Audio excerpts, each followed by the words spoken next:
Hi, I'm your host Vasco Duarte. Welcome to the Scrum Master Toolbox podcast, where we share tips and tricks from Scrum Masters around the world. Every day, we bring you inspiring answers to important questions that all Scrum Masters face day after day. Hello everybody, welcome to our Wednesday Leading Change episode this week with Kyla MacDonald. Hi Kyla, welcome back. Hi, thanks again for having me. Absolutely. So on Wednesdays, we dive into what might be perhaps the most important yet least talked about skills of a Scrum Master, which is working with change. Sometimes it's our own change. We need to change. Sometimes it's the change of others. And very often the change in organizations with processes, structures that we are involved in helping, deploy and implement in practice. So tell us one of those stories, Kyla, a story of a change process you were involved with, and pay special attention and talk to us about the tips, the tricks, the techniques you learned back then that you still apply today. Yeah, great. I'll share an Agile transformation program that I was part of. And one of the reasons was it was hugely impactful, not just on me, but on hundreds of people. So it was, a new CIO came into the organization where I was working, and he didn't start with hey, we're going to transform. What he started with was, where's the biggest problem in this organization, and what would a great day look like at work for people, and started with some of the leaders that he worked with, kind of looking at different organizations, how they were working and what they were doing, and that sparked ideas in the senior leadership, and they kicked off a culture quest, it was called, which I got involved with. And to be part of this, you had to do not a test, but you had to do a little bit of work to be accepted, right?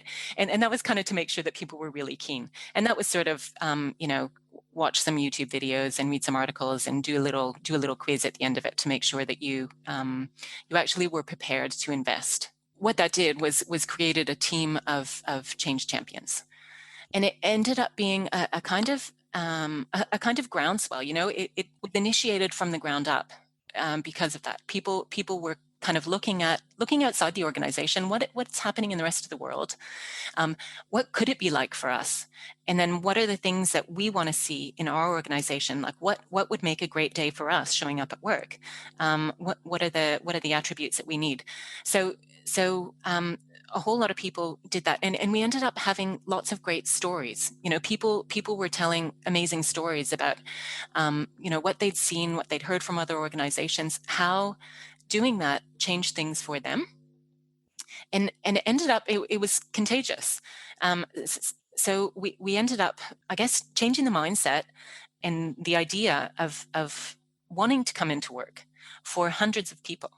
I guess the lessons for me that came out of this, and there are things that I try to use, but when you want to introduce change, share, not instruct. So what is the context that I can provide, or some ideas that I can provide, rather than say, this is what we're going to do. So drop in ideas and invitations and openings for people, and see what lands, see who wants to grab onto them, and what they want to grab onto. And one of the things I think about is, oh, well, what if nobody takes them up? What happens then? And when I think through it, I think, well, if nobody takes them up when they're invitations, then how is instructing really going to land with them? If there's not an opening to go, oh, that's interesting, I think maybe I'd try that, then I don't really think you have an opening to introduce the change. So that's when something's an invitation rather than trying to sell it or push it. Those words really don't jive with people. Nobody likes to be sold to. I want to be invited to do something rather than instructed or sold. The other thing is believing in people, and letting them get it wrong within boundaries. So that's one great thing I think about sprint cycles is, if we try something for a week or 2 weeks or whatever our sprint cycle is, how badly wrong can it go? That's a great thing. Another lesson was being really present and available. And this, we see it with I've listened to some previous podcasts talking about the absent product owner. But just, being on the floor and being available for people, that's a big thing. One of the other things is just that when people are involved in change and it's coming from them, they're far more likely to hold themselves accountable for that change, and to that change. Accountability is something that we talk quite a lot about in a work context. How do we make people accountable? Well, when I come up with a plan, when a team comes up with a plan or idea or experiments they want to do, they're more likely to hold themselves far more accountable than anyone else ever could. Yeah, otherwise it's not invented here syndrome. Exactly. I don't want to deliver your plan. I want to deliver my plan. That's kind of the sentiment.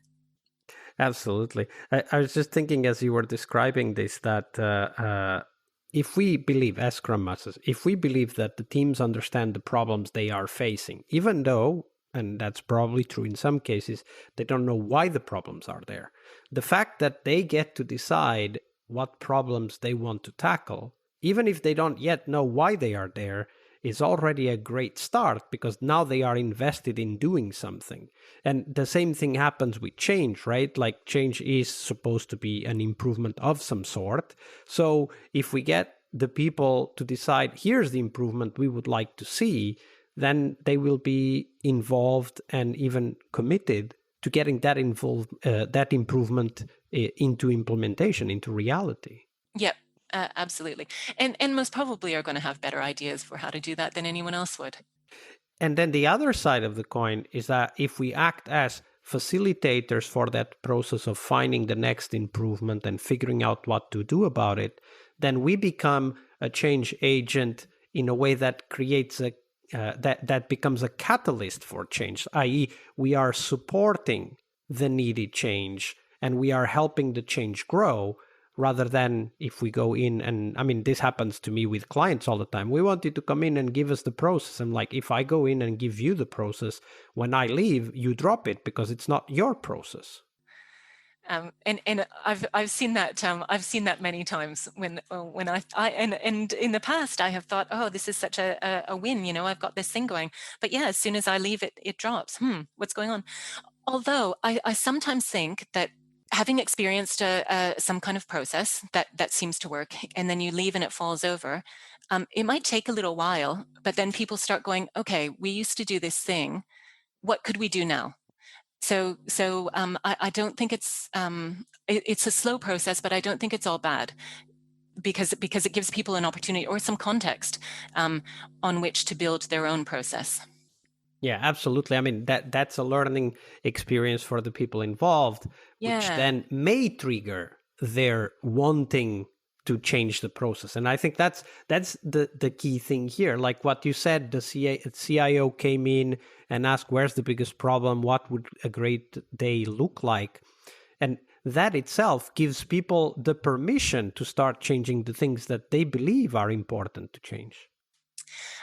You just reminded me, I heard a really beautiful quote, and it's something like, empowerment is an illusion. People either have the illusion that they are empowered or the illusion that they aren't. And one of the things that triggered for me is we sit here and think, oh, I couldn't possibly, make it a great day at work. I'm not empowered to do that, and you hold yourself back because you just don't think, oh, maybe there are small things that I could do. Absolutely. Small things like, how do I talk to my counterpart in another organization? How do I help the other teams that we depend on do their planning? All of those small things that, Yeah. and as Scrum Masters, we need to be open and, receptive, attentive to those opportunities to bring that message to the people we work with. Hey, what about talking to this other team and figuring it out together with them? Yeah. What if you tried doing this? What is the worst that could happen?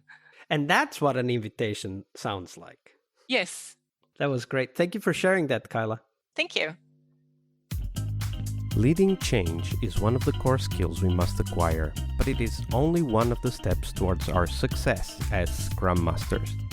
Tomorrow, on Success Thursday, we will talk about how to define success for the Scrum Master role, we'll cover tips on how to measure your way to that position, and most importantly, how to develop that focus on continuous improvement that is as important for Scrum Masters as it is for teams. See you tomorrow. We really hope you liked our show. And if you did, why not rate this podcast on Stitcher or iTunes? Share this podcast and let other Scrum Masters know about this valuable resource for their work. Remember that sharing is caring.